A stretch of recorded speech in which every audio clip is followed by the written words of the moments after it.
Assalamualaikum warahmatullahi wabarakatuh. Selamat berjumpa kembali di channel Onset, channel yang mendiskusikan isu-isu pembangunan dan data analisis. Hari ini kita akan kembali masuk ke segmen mengenal sumber data sosial ekonomi di Indonesia. Datanya namanya Sakernas atau Survei Angkatan Kerja Nasional yang didiseminasikan oleh Badan Pusat Statistik. Jadi, sebagaimana kita ketahui, BPS merupakan lembaga resmi pemerintah yang menyediakan berbagai data dan informasi statistik baik di bidang sosial maupun ekonomi. Kemudian data dan informasi statistik tersebut dikumpulkan melalui kegiatan sensus, survei, dan kompilasi data administrasi.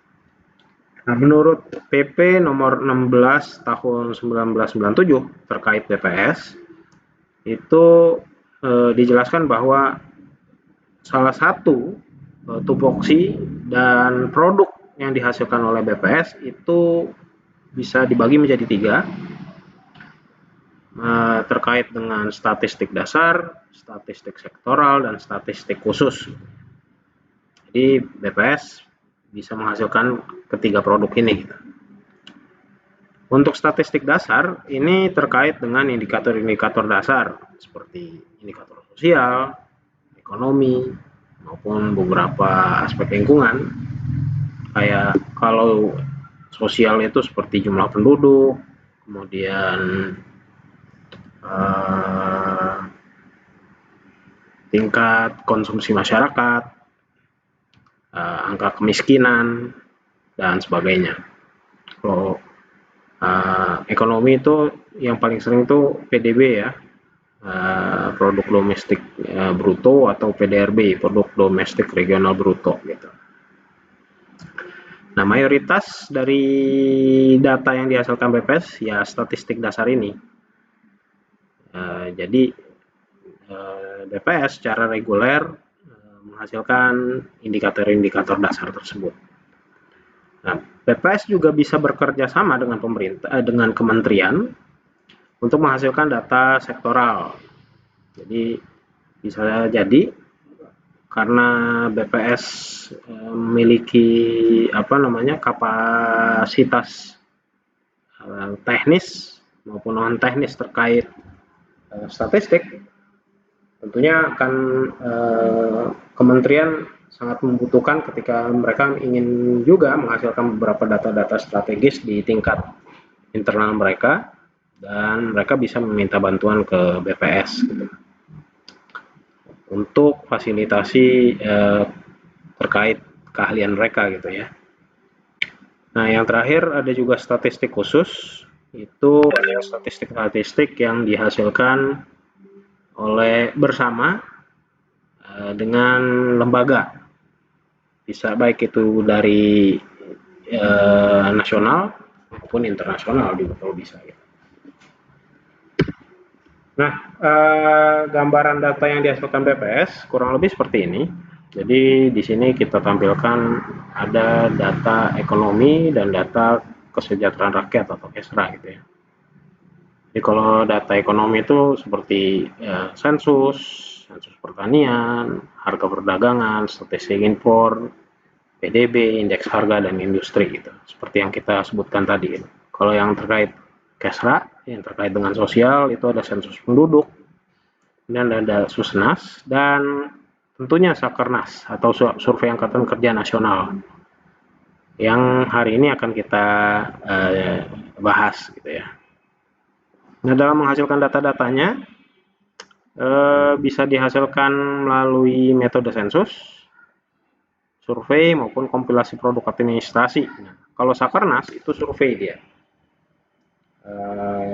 Dia jadi BPS coba untuk menentukan beberapa sampel yang dianggap representatif untuk menjadi responden gambaran ketenaga kerjaan di Indonesia.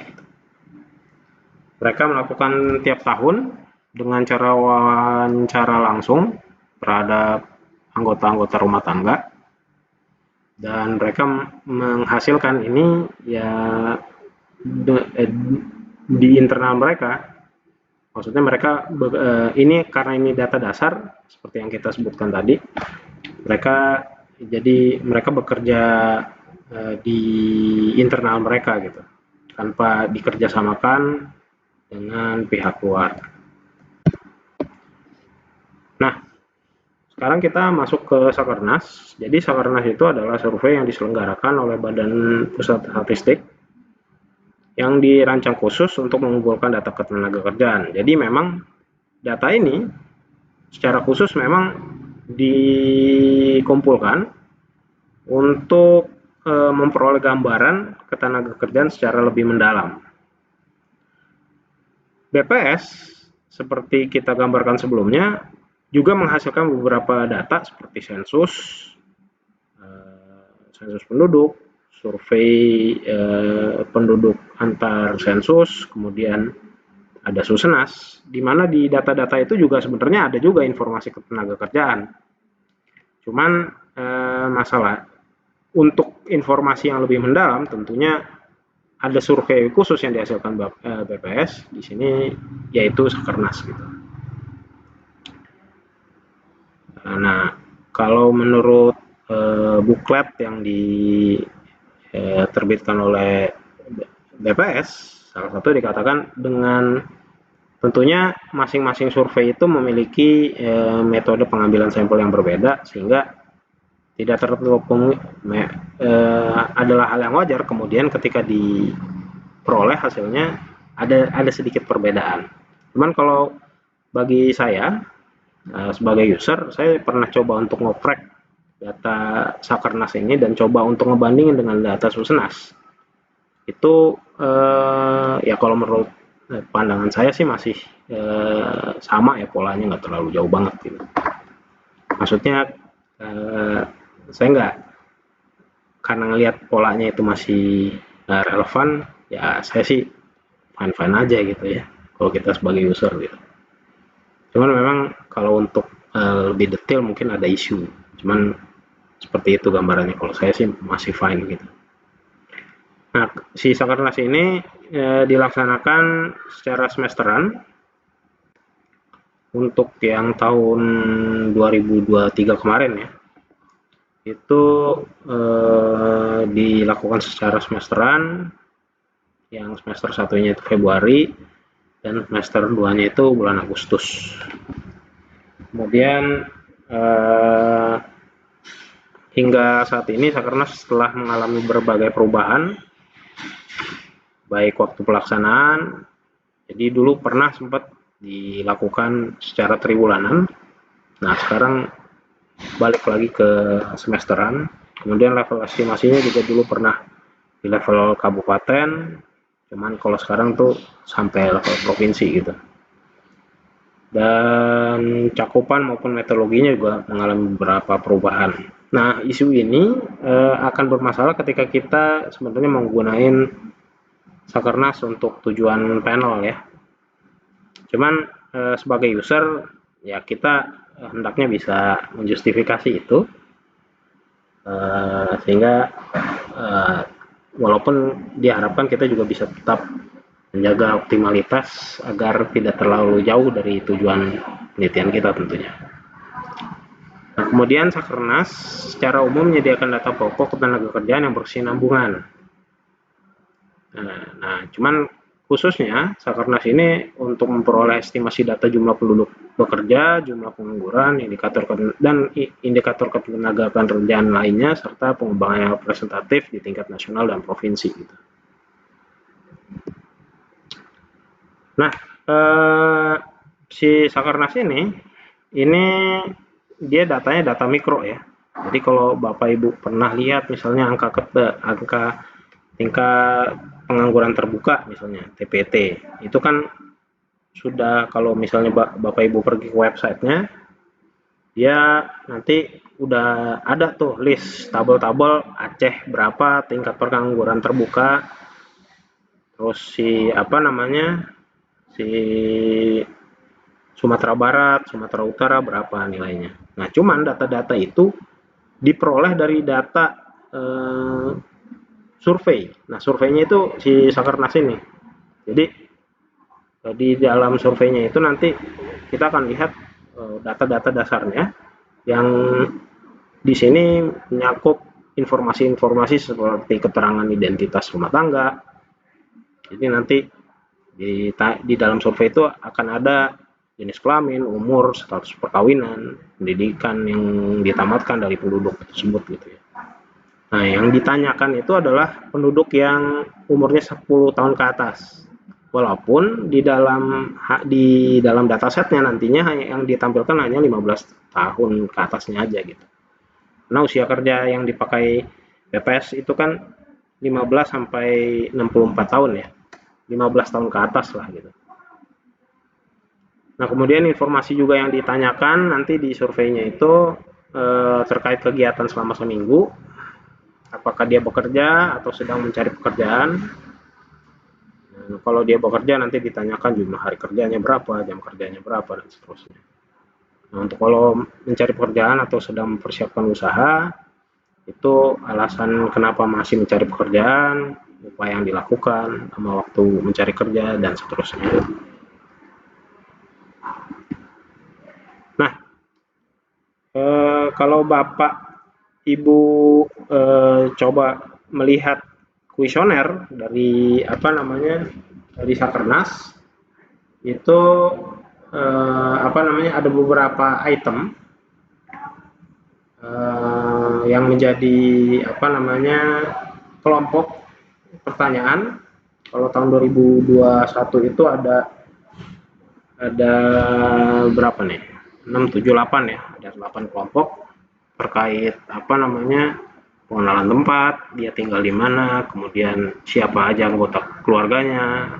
Nah, baru setelah itu masuk ke pertanyaan individual yang mencakup keterangan umum, kegiatan mencari kerja, pengalaman kerja, dan pengalaman kerja di luar negeri, dan kegiatan lain. Nah, di tahun 2021, mulai dari 2020 sebenarnya, itu ada pertanyaan terkait untuk mengukur dampak COVID. Nah, kebetulan juga di tahun-tahun pandemi itu kan juga ada program baru dari pemerintah, itu program Kartu Prakerja. Nah, itu karena itu relevan dengan isu ketenagakerjaan dimasukin ke Sakernas di 2020 ke atas gitu ya. Nah, untuk sebagai gambaran kita coba lihat kuesionernya. Nah, kebetulan yang saya pakai ini kuesioner 2017 ya. Nah, gambarannya seperti ini. Jadi kalau untuk pengenalan tempat itu ada provinsi, kecamatan, dan seterusnya. Ini diisi oleh petugasnya. Nah, cuman yang substansi itu keterangan anggota rumah tangga gitu ya. Jadi nanti di list nih siapa bapaknya, siapa ibunya, anak-anaknya, dan keluarga yang tinggal di dalamnya. Nanti ditanya jenis kelamin dan ini informasi dasar. Nah, kemudian kalau untuk yang keterangan anggota rumah tangga itu ditanya nanti sekolahnya sampai tingkat apa. Kemudian tadi kayak pertanyaan kegiatan seminggu yang lalu gitu kan, apakah minimal 1 jam tanpa terputus gitu dalam seminggu yang lalu gitu. Kalau misalnya bekerja jawabnya ya, kalau tidak nomor 2 gitu. Nah, nanti data-data ini nanti kita coba untuk klasifikasikan sehingga mendapat informasi tentang beberapa konsep ketenagakerjaan tentunya. Nanti kita butuh satu konsep yang perlu kita jadikan rujukan untuk mengukur indikator tenaga kerja lebih lanjut menggunakan dari data-data ini. Nah, konsep-konsepnya itu kurang lebih kayak gini nih. Jadi Bapak Ibu kalau pernah kuliah di Fakultas Ekonomi atau di fakultas-fakultas yang ilmu sosial maupun Fakultas Ekonomi Pertanian, biasanya tuh akrab dengan konsep dan definisi kependudukan seperti ini ya. Jadi di sini Bapak Ibu bisa lihat, jadi si BPS ini dia menggunakan paling akhir itu menggunakan konsep ketenagakerjaan ICLS atau International Conference of Labor Statistician yang disarankan oleh ILO ya. Nah, jadi nanti ketika menganalisis data-data tadi yang ada di kuesioner tuh akan kita pilah-pilah sesuai dengan kebutuhan deskripsi kondisi ketenagakerjaan. Jadi nanti penduduknya itu coba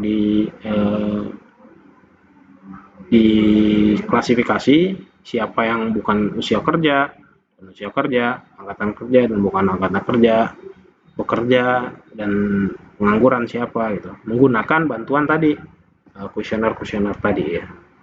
Nah, itu sebenarnya sedikit sharing aja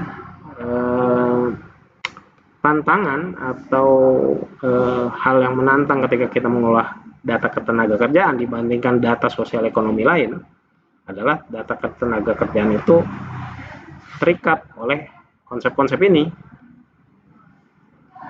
Kita nggak bisa kan asal ngasih definisi aja gitu, usia kerja misalnya 5 tahun gitu. Nanti bisa jadi isu ketika kita tampilkan ke publik, itu 5 tahun kan masih anak-anak. Apakah itu tentunya menyalahi aturan tentang hak-hak anak gitu. Nah, tentunya untuk bisa masuk ke dalam diskusi tentang ketenagakerjaan kita terikat nih dengan hal-hal yang disepakati oleh orang banyak gitu ya. Nah, makanya si BPS dalam melakukan kerja-kerjanya terkait dengan Sakernas, dia coba merujuk kepada kesepakatan-kesepakatan dalam hal ini kesepakatan global ya, yang dalam hal ini adalah ICLS 13 gitu. Nah, kemudian untuk jadwal pelaksananya dilakukan kalau untuk Februari itu 2000 untuk yang tahap pertama di bulan Februari itu pada tahun 2003 itu dilaksanakan bulan Februari gitu ya, dengan sampel sekitar 75.000 rumah tangga. Nah, kalau untuk tahap kedua itu bulan Agustus, kalau untuk 2003 itu sampelnya itu mencapai 300.000 rumah tangga gitu ya. Jadi di dalam melakukan penyerapan datanya itu mereka melakukan dengan alur-alur yang nggak sederhana ya. Tuh, kalau kita bisa lihat di sini dia mulai dari Januari untuk yang tahap pertama ya sampai Maret dia kerja tuh. Januari mulai pelatihan, kemudian dilakukan pemutakhiran, kemudian ada supervisi kualitasnya, pemilihan sampelnya, pencacahan sampai quality control dari hasil pencacahannya tadi gitu. Nah, mereka dalam melakukannya menggunakan blok-blok sensus yang diperoleh dari data sensus penduduk 10 tahunan gitu ya, dengan memanfaatkan blok-blok sensus yang dilakukan sebelumnya gitu. Nah, untuk mengakses data Sakernas itu bisa melalui kanal Silastik atau Sistem Informasi Layanan Statistik. Kalau ini saya peroleh dari websitenya Silastiknya, itu di sana tuh digambarin tuh. Ini saya capture di sini terkait harganya. Jadi ada segini harganya, ukuran filenya sekian, nanti Bapak Ibu bisa dapat datanya plus kuesioner dan hal-hal yang mendukung untuk penggunaan datanya gitu. Nah, kalau di Silastik ini informasinya yang saya capture cuman harganya doang, di bawahnya nih ada lagi, nanti karena kita mau dalam tanda kutip ngebeli data ya. Jadi apa namanya, di bawahnya tuh nanti ada ditampilin sama si BPS indikator-indikator apa aja dan seterusnya gitu. Nah itu yang pertama, Bapak atau Ibu ketika ingin mengakses datanya bisa lewat Silastik, atau Bapak Ibu coba tanya-tanya kalau yang terutama yang dikerja di pemerintahan ya, atau di kampus apakah punya akses terhadap Sakernas. Itu biasanya di beberapa kampus atau di beberapa kantor tuh punya ya, karena itu udah tentunya kantornya yang udah ngurusin gitu. Atau mungkin Bapak Ibu punya coba tanya-tanya, siapa tahu aja ada channel yang memiliki akses ke sana gitu. Mungkin seperti itu pengenalan tentang Sakernas. Demikian, kalau salah mohon maaf, dan kalau ada masukan bisa tulis di komen.